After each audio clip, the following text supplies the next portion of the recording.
Tamil Nadu vlogs கோவில் இன்றைக்கி பார்த்தீங்கன்னா எஸ்ஆர் போட்டு ஆர்டர் கட்டியிருக்கு. பிள்ளையார் நேற்று சொன்னது பெயிண்ட் பண்ணி கலர் பெயிண்ட் பண்ணாக்க வேறு லெவலில் இருக்கும்.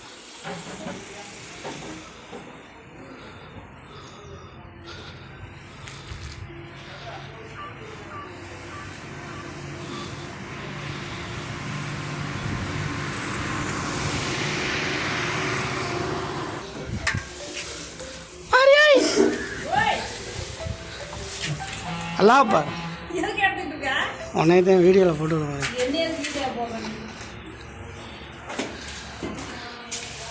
ஹாலில் சீலிங் அடிச்சிருக்கு மக்களே. சீலிங் அடித்து சவுறு அடிச்சிட்டு இருக்கு. அண்ணே அது ஹாய் சொல்லுங்க. இங்கிட்ட திரும்பி பாருண்ணே. ஹாய் சொல்லுங்க. ஓகே மக்களே, இந்த வீடியோ பிடிச்சிருந்தால் லைக் பண்ணுங்கள், கமெண்ட் பண்ணுங்கள், ஷேர் பண்ணுங்கள், மறக்காமல் சப்ஸ்கிரைப் பண்ணுங்கள்.